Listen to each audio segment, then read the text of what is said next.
Mfaza wethu nangu usisi lapha egadla kuphakela umthakathi. Uthi wephakela umthakathi wenziwa yini ukuthi-ke ube nengqondo yaserenkeni? Wenziwa yini ukuthi-ke ube nengqondo yokudla inyama yenhloko?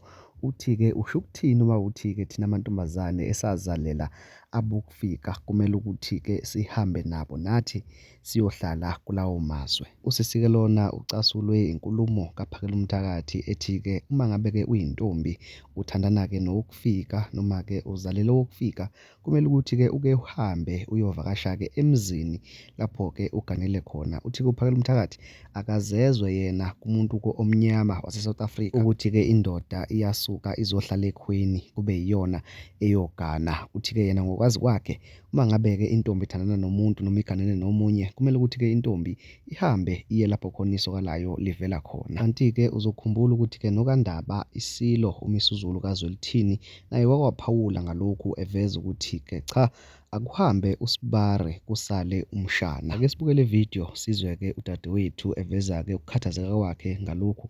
Siphinde sihlale ema-comments ungitshela ukuthi-ke wena ucabanga ukuthi kumele kwenzakaleni ngosisi uma ngabe-ke sekwenzeke ukuthi-ke hlampe athole umntwana nokufika njengoba-ke bexoshwa abokufika njengamanje abangenayo imvume yokuba la. Hello sanibonani, ngizwe uZulu kule video le ayipostile athi if thina amantombazana sinabantwana nama-Nigeria or nama-Pakistani or nabantu bangaphandle, we should go to their country. Why asho kanjalo? Why usho kanjalo malume? Ngicela ukubuza malume ukuthi mawuzothi thina sihambe siye kule country le abantu bakhona bacosha ngathi izinja. Uthi siye khona thina sihambe ney'ngane zethu siye khona. Hayi bo, mina ngiyi-understand lento eyishoyo. Wena usebenzisa irenk, usebenzisa i-condom isi-rank straight. Mina ngiyi-understand ukuthi thina abantu laba nithi foreigner futhi foreigner must go. We must go to their country.